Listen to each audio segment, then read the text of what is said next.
Okay, I think this is recording. So basically I'm just going to go over that document that I wrote, all the key terms, identifying, scoring zones, etc. So I'm doing AMD and then Tesla. I'm just going to score a zone on each. I'm just going to start from scratch. Just give me 1 second. So I'm going to start with Tesla.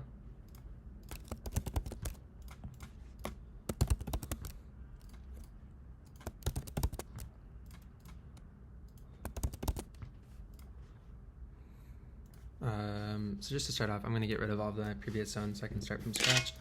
I'm going to be looking for swing levels on Tesla. So my time frames are going to be weekly, daily, 4 hour, and 1 hour. Let me just get this set up. The weekly, daily, 4 hour, 1 hour.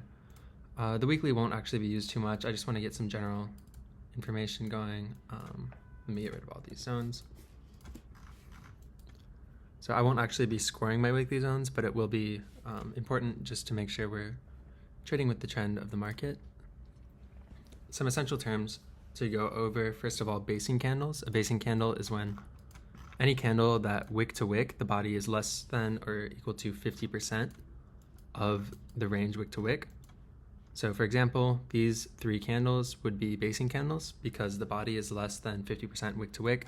And then these are going to be our impulsive candles right over here. This is a basing candle, impulse, base. It's not really clear on this. I would probably consider this, I just wouldn't consider this either. I'm not looking for a zone around here. But when I'm looking for supply and demand zones, there's either reversal zones or continuation. So starting on the weeklies here, we have a demand zone down here. You can see we have these impulsive moves in. And whenever you do have a gap, those are also going to be our impulsive moves. My chart's set up a little weird. The white candles will be our green candles, and then the red candles will be the black candles. I just use these colors because it doesn't affect my mentality on the actual trade. I can just look at the price action a little better. And I'm going to be using green candles green zones for demand, and then red zones for supply. So looking down here, we have these impulsive legs in, 3 basing candles, and then here's a little gap and another gap. So these are both impulsive moves out. So our first zone is going to be this demand zone on the weekly.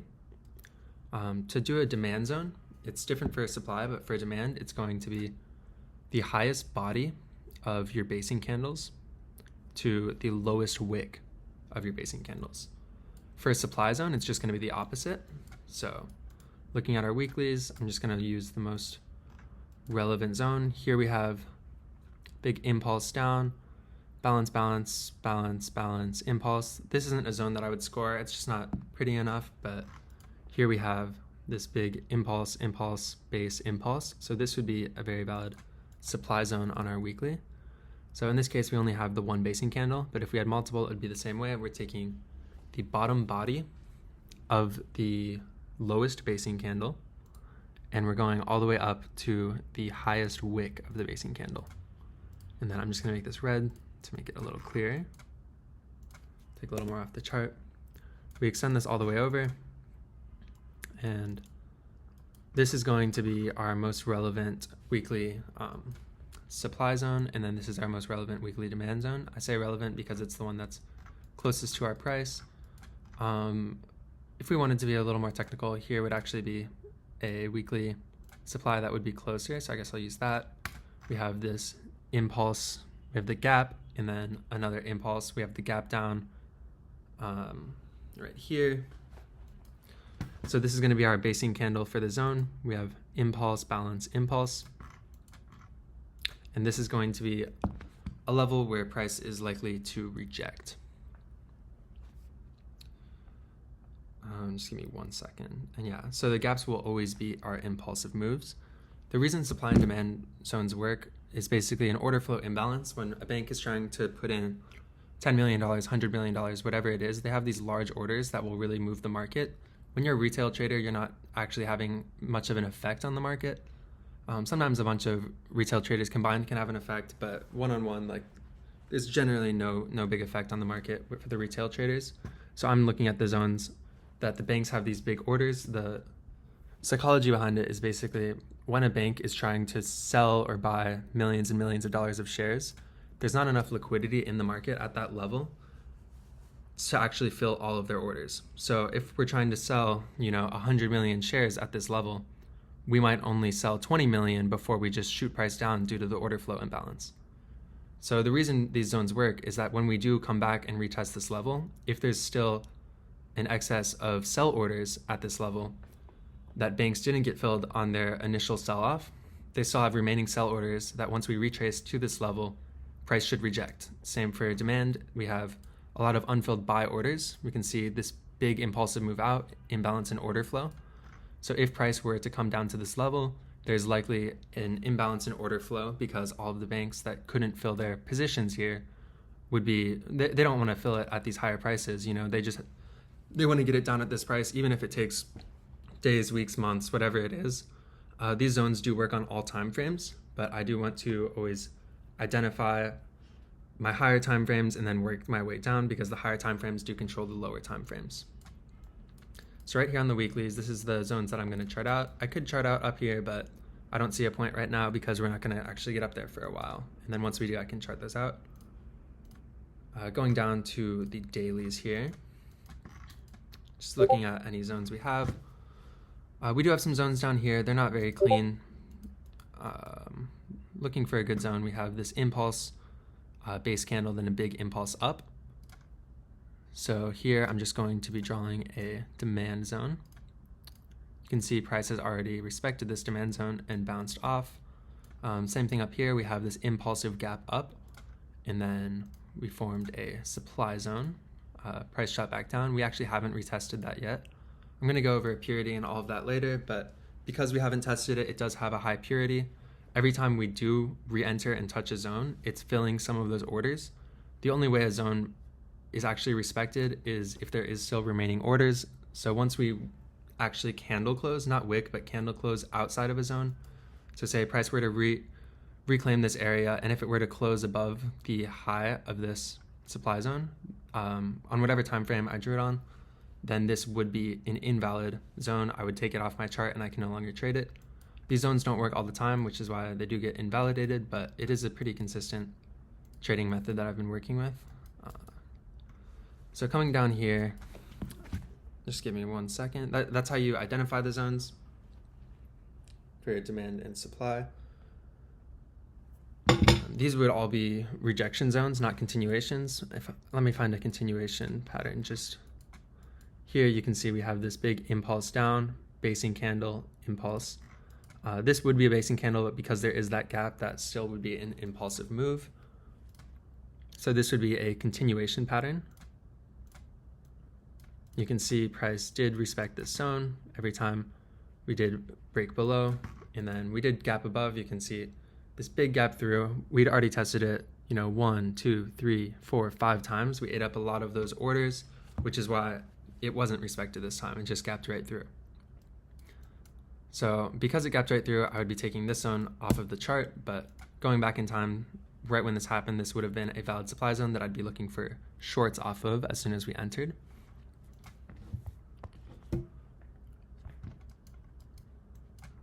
And zones aren't everything. You do have to watch price action at that level among a lot of different factors. I watch candlestick charts, just all sorts of technical analysis, but it is a good base for entries and exits. But you do have to keep a lot of other things in mind. And that can't all really be taught in one video, but this is just a basics going over that doc that I wrote.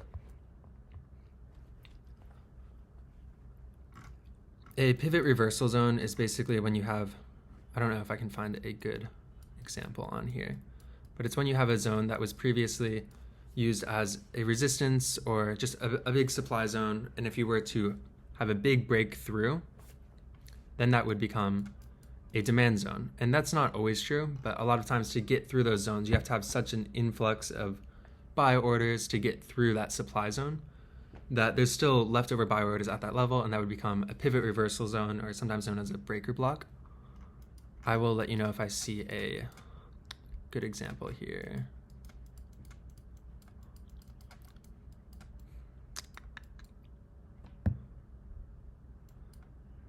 Yeah, I don't see anything great right now, but I will let you know if I do. So here on the dailies, these are going to be our most relevant zones. We do have this little impulse base impulse, but I don't love that price did close below and then impulse up. This still would be a valid zone on our daily. When we do have these zones on top of zones, I like to actually wait for price to retrace to the lowest relevant zone, because there's a higher probability that price will just break through and actually test the more extreme zones. So for the swing trade, I'm going to be placing my entries on my lower time frame zone and using my higher time frame zones for confirmation, trend, range, etc. I'll get into all of that. But going down onto the 4 hours, let's see what we've got in here. I'm just going to take off the volume profile while I'm charting this out, because that has to do more with actually entering the trades.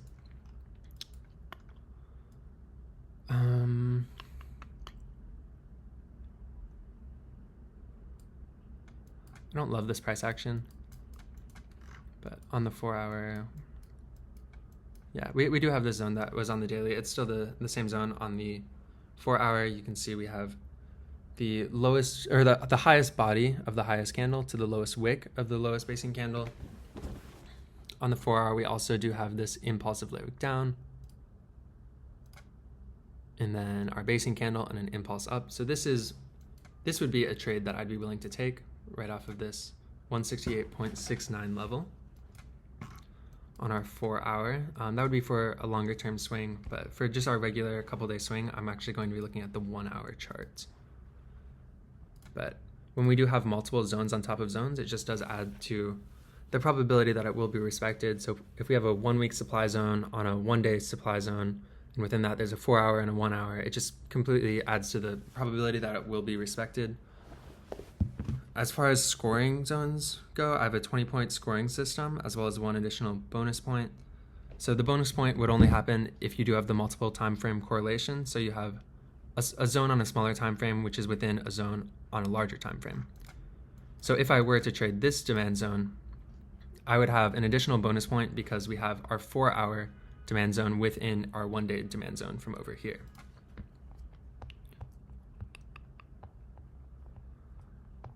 And then to get into the actual scoring of the zones, I'm going to start with the strength of the move. Let me get our 1 hours charted.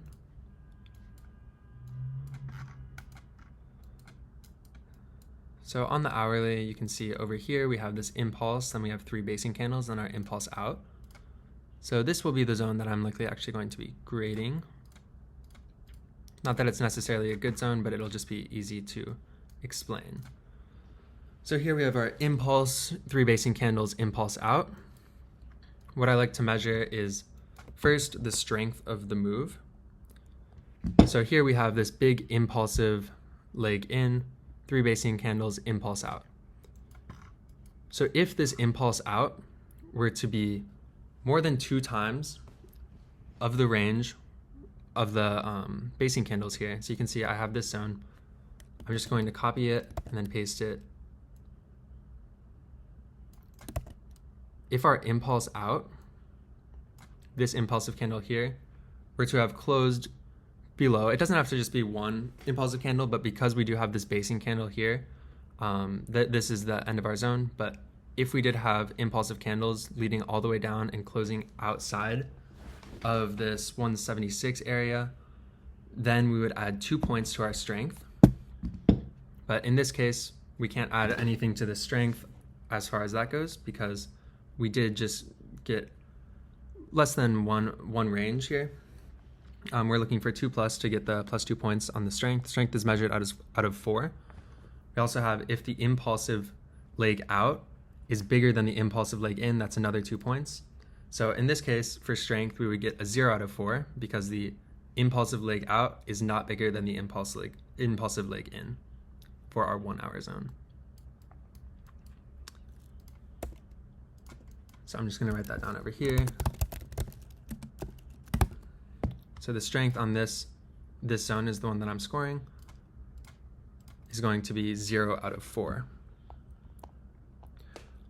On to the next thing, we have the time spent in the zone. So I am scoring a 1 hour zone. I'm looking at how many basing candles we have between the impulsive moves. In this case, we have 3 basing candles before our impulsive leg out. If we have between 1 and 3 basing candles, including 3, we get a 2 out of 2 for our time spent in the zone. If we have between 4 and 6, we have a 1 out of 2, and if we have 7 or above, we get a 0 out of 2. And that has to do with the time spent in the zone, because the longer you spend in the zone, that just shows that there isn't as much strength in the actual buying or selling that is going on. The faster you move out of the zone shows that there is more strength of buyers, sellers, whatever it may be, depending on what zone you're scoring. In this case, we will get a 2 out of 2 on the time spent because we do have between 1 and 3. We do have 3 basing candles here. So for time, it's going to be 2 out of 2. And yeah, like I said, this is a scoring out of 20, but you can potentially get 21 if you do get that multiple time frame correlation. But I have never seen anything above a 19 personally. If you do find anything, let me know. That'd be great.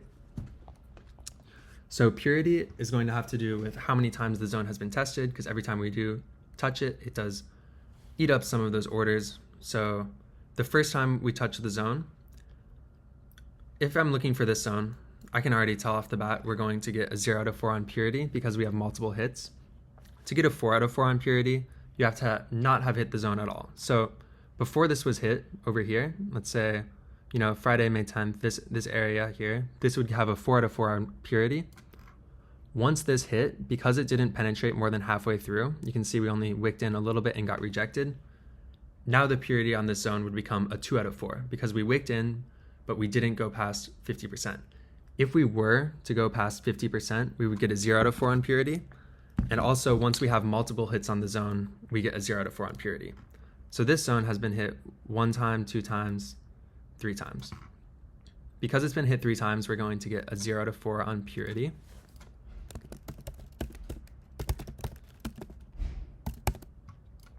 But yeah, if I was scoring the zone over here, we would have had a 4 out of 4 on purity, and you can see price did reject. But now, next time we retest this, there's a lower chance that we will actually get that rejection because the purity is so low. It's been tested 3 times with the big penetration here.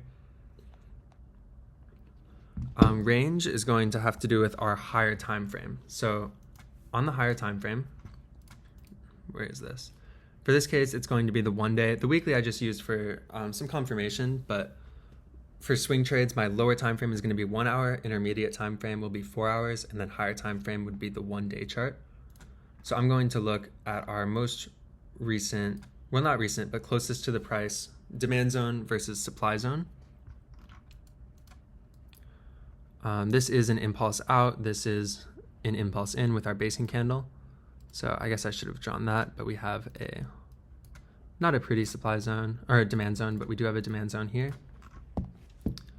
And then our most recent supply zone would be up here. So for range, I'm just going to use my Fibonacci retracement tool, take it from the top of the demand zone to the bottom of our higher time frame supply zone, whatever's closest to the price. And then I'm going to split it into actually 4 quarters. So we have 25% up top, 50% in the middle, and then 25% at the bottom. So with whatever zone I'm scoring, in this case, it's going to be this 1 hour supply zone. We're seeing where it falls in this range on our higher time frame. In this case, because it's in the middle 50%, we're going to get a 1 out of 2 for our range scoring. But if we were looking for a short position and it did fall in this higher 25%, that would give us a 2 out of 2. If we were looking for a short position and it was in this lower time frame, not lower time frame, the lower quartile, we would get a 0 out of 2, and then vice versa for a long position. If we were looking for longs, it would be 2 out of 2 if we're looking for longs in the lower quartile, 1 out of 2 in the middle 50%, and then the higher quartile, if we're looking for longs, we would get a 0 out of 2. So in this case, it's going to be 1 out of 2 because we do fall, this zone does fall in the middle 50%. So for range, we're going to get a 1 out of 2. We don't have any higher time frame, multiple time frame correlation, so we won't be getting that bonus point. So trend is the next thing we're going to look at. I'm just going to take this off for right now since we already did score that, and it's just kind of taking up some space. So trend is going to be on our intermediate time frame. We're just looking, what is the trend in the market right now? Higher highs, higher lows, uptrending, lower lows, lower highs, lower lows, downtrending. And we're looking at if our zone is respected, what would the trend be? So right here we have, I'm just going to start back so I can make sure.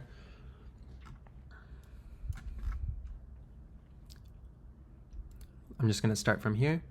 We have a lower low, lower high, lower low, or equal low here, lower high, lower low, lower high, and then we did have this gap, so it's going to be all the way up going here. We did take out this controlling lower high, and now we have a new controlling lower low. So now going back down here, we have a higher low, and we did fail to make higher high.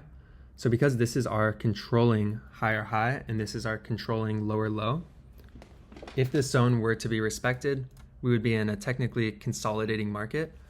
We would have to actually candle close above this zone, above this previous controlling higher high, if we actually did want to be in an uptrend.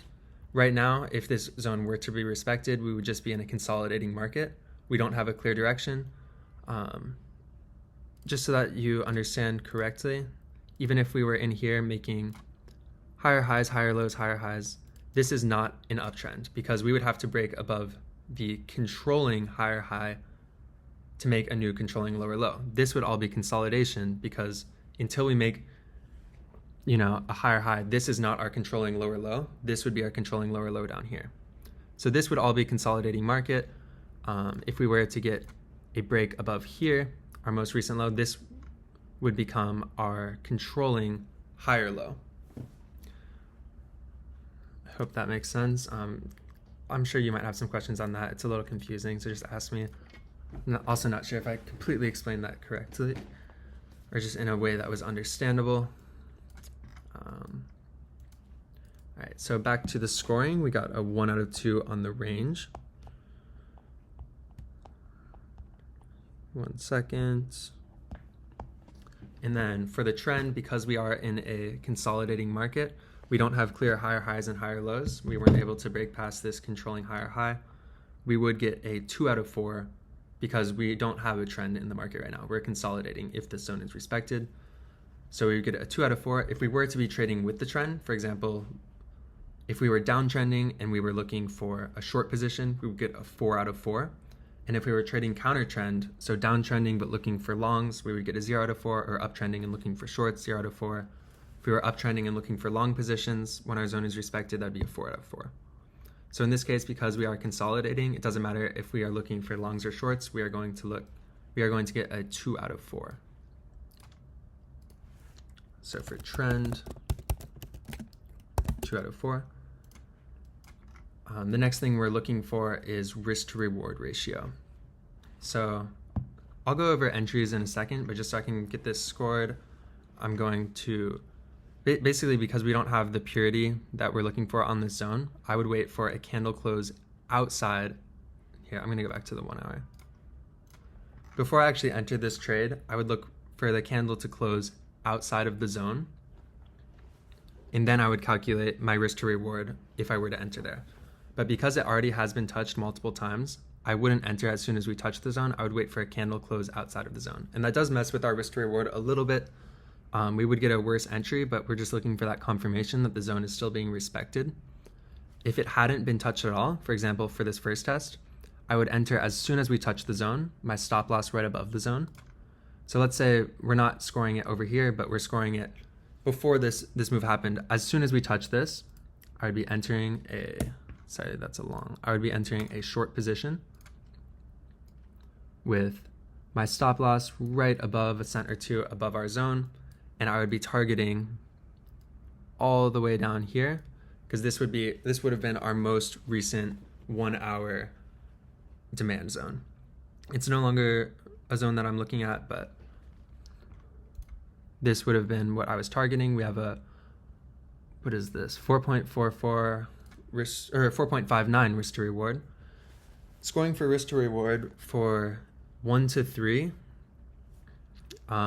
we are going to get a, if it's below a 3 to 1 risk to reward, we're going to get a 0 out of 4. If it's between a 3-to-1 risk to reward and a 5-to-1 risk to reward, we're going to get 2 out of 4. And if it's above a 5-to-1 risk to reward, we're going to get a 4 out of 4.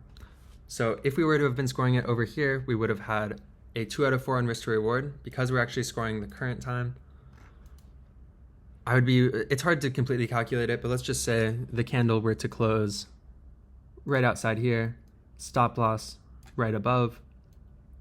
I'd be targeting the oppositional zone. In this example, we would have a 2.27 risk to reward, so we would have a 0 out of 4 on risk to reward.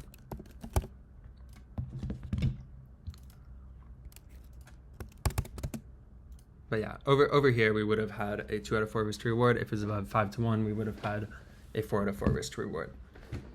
So now we just add up all of these points. So we have 2 plus 1 plus 0 plus 0 plus 2. So we have a 5 out of 20. So this is not a zone that I would actually take a trade on. Maybe if it were over here, we would have had higher scores and it would have been an actionable trade. When I'm actually scoring the zones, if it's 18 out of 20 or above, we have very high probability. If it's 16 or 17 out of 20, we have high probability. 14 to 15 is still an actionable trade. It's acceptable. And then anything 13 or below would be poor probability. I probably wouldn't trade those zones. Sometimes with certain technical charts, patterns, candlesticks in that area, I might still take a trade on that zone, but it all depends. But if we ever do have, 16 or above, I will be taking that trade. So yeah, total rating on this, pretty bad, 5 out of 20. I wouldn't be taking this trade unless I saw something really interesting going on, like a nice reversal, impulse, doji candle, impulse out, then I might take the trade if we were to get a candle close outside. But I don't love the risk to reward on that, so that's not a zone that I would likely trade. But I just want to go over correct scoring on that. Now I'm going to go over AMD. And AMD, I'll look for a demand zone just to give you an example of both.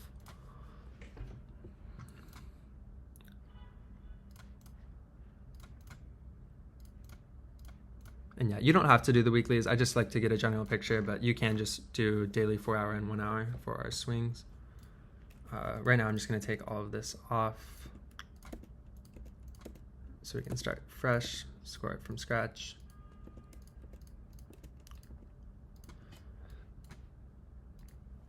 All right, starting on the weeklies, not a lot of clear price action here. We do have this little impulse down, but this isn't necessarily, I wouldn't consider this a basing candle. Up here would be a great example. We have this impulse in, little gap, big basing candle. We have the gap, impulse out, continuation down. So this would be a valid supply zone on our weekly chart. Looking over here, we have impulse, balance, impulse out. Right here would be our weekly demand zone. Not a whole lot of other zones going on in here, so I'm just going to keep those for the weeklies, drilling down to the dailies here. Let's see what we can find. So here we have this impulse candle, we have this gap base, gap out. So this would be a valid daily demand. You can already see price did bounce right off of this zone. I'm going to take these lines out of the way. But yeah, as soon as we gapped up here, that would complete this as a valid demand zone. Sorry, I'm not good at explaining things. I've never taught before. But this would be a valid demand zone. It already has been touched. You can see we got that impulse out. It has been touched, so that would lower our purity. I'll grade it all in just 1 second. Looking at other zones, what can I see? You can see here we have this impulse, balance, impulse out. On our dailies here, we have these two demand zones, both are valid.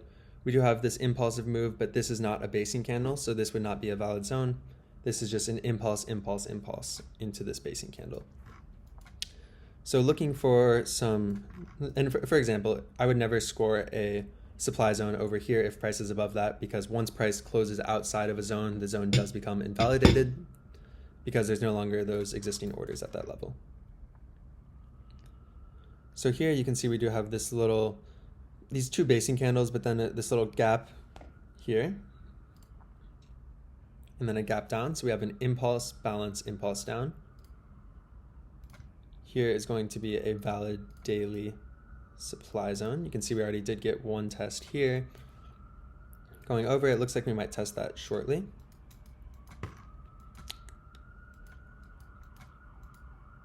So this is going to be our higher time frame. So I am going to look, this is our most recent demand zone, our most recent supply zone relative to our current price. Plotting my range here, just the top to the bottom. And then going down to our smaller time frames. Here on the 4 hour. First, I'm just going to start off with trend before I get into any zones, because the actionable zones will be on our lower time frame, which would be the 1 hour. But I'm going to start with zones, and then I'm going to go over trend. So here we actually don't have any actionable demand zones, because even though these are impulsive moves, we don't have any basing candles. So our most recent 4 hour demand would be all the way down here. We have these two basing candles after that impulsive move.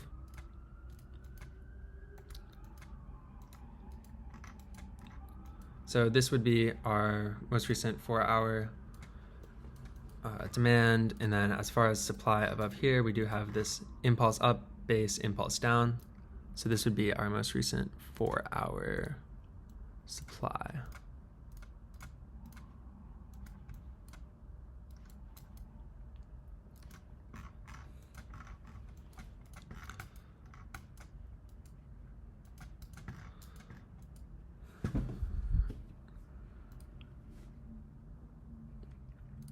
As far as trend, I'm just going to start over here to make it easier. We have going up, higher high, lower low, lower high, lower low, and you are just using the bodies of the candles here. You're not actually using the wicks. There's just wicks have to do a lot with bank manipulation, so we're not going to use that for our trend. So here we have, because we made this lower low, this would become our controlling lower high. Once we did make this break above, this becomes our controlling lower low. Shooting all the way down here, this would be our new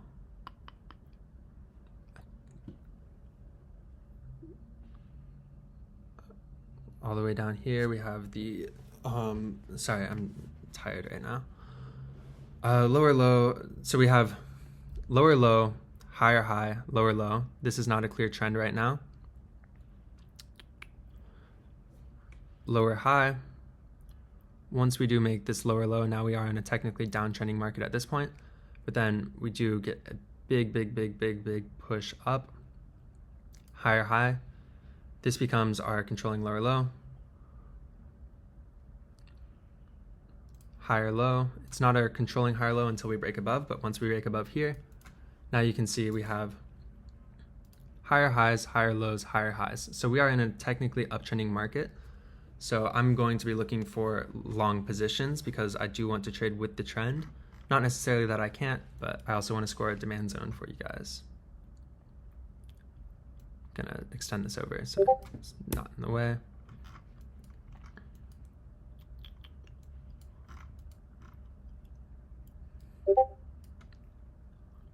And then, sorry, I missed one. And then we have from here, we're still uptrending because we have this higher low. So right now we're in an uptrending market. I'm going to take this off to make it a little easier, but just note that we are in an uptrending market. So now going into our actual, where are we going to make the trade? It's going to be on the 1 hour that we're looking for these zones.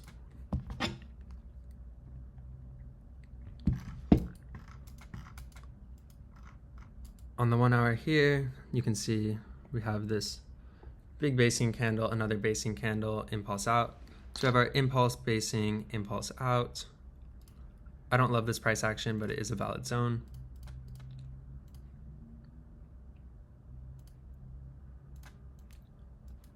So this is going to be our 1 hour supply. Looking for a 1 hour demand zone. There's no clear zones down here, so our most recent 1 hour would be down here. You see we have the impulse, then two basing candles, then the impulse out. So I will be scoring this zone here.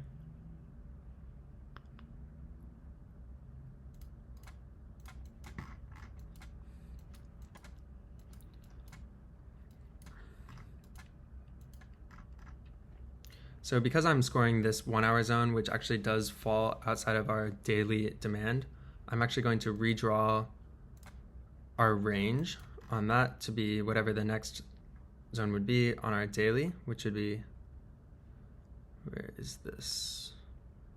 Sorry, on the 4. Most recent zone would be down here, so where is this range?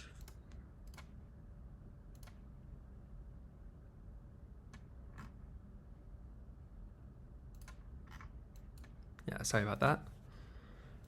Back in the 1 hours, I am going to be scoring this 1 hour zone because this is where we're going to be placing our actionable trades. I wish I could have done a better zone here. We do have a little fair value gap, but I'm not going to be scoring that. Right now, I'm just going to stick to supply and demand.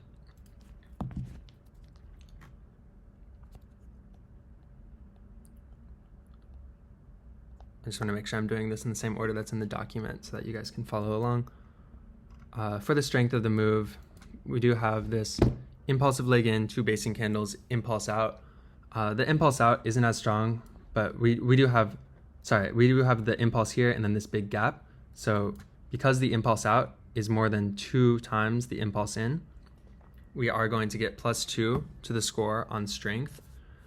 For continuation patterns, you just are checking if it breaks the oppositional structure on the other side. So on our 1 hour, our previous zone would have been over here. Where is this? This would have been our previous supply zone. You can see we broke right through it. So we're going to get another 2 points on our strength. So strength is going to be 4 out of 4.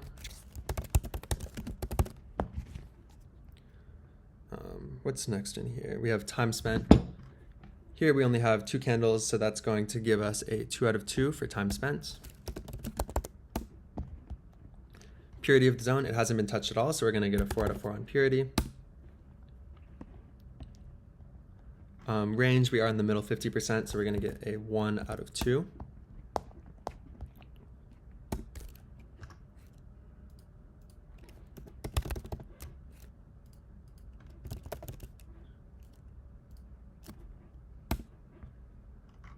In terms of trend, we are looking for a long, let's go back to the 4 hour. If this zone were to be respected, it would actually be in a consolidating market. We're not trading, currently the trend is uptrending, but if we were to respect this zone down here, we would start a consolidating market, just no clear trend. So for trend, we are going to get a 2 out of 4. And yeah, I realize this might be a little confusing. I'm not explaining it in the best way. So just let me know if you have any questions. But trend, we are going to get a 2 out of 4. For trend, it's always, if the zone is respected, what would the trend be?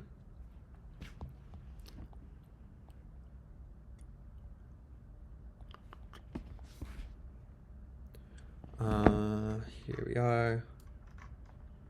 Back to the 1 hour for risk to reward. We would have to see any oppositional structure that does form. Like if we do form a supply zone on the way down here, then that's what we would be targeting for a risk to reward. But let's just assume we don't form any new zones. I'm going to take this out of the way for right now just to clear up the chart a little. Because it hasn't been touched at all, I would enter as soon as we touch this zone. Stop loss right below the zone, targeting our most recent oppositional structure. Right now it would be this. We might form something on the way down, in which case I would adjust my risk to reward accordingly. Here, sorry, it's hard to see. But assuming we didn't form any new supply zones on our 1 hour, our risk to reward on this would be 5.34. Because it is the 5.34 for risk to reward, we are going to get a 4 out of 4 on that because it is above 5 to 1.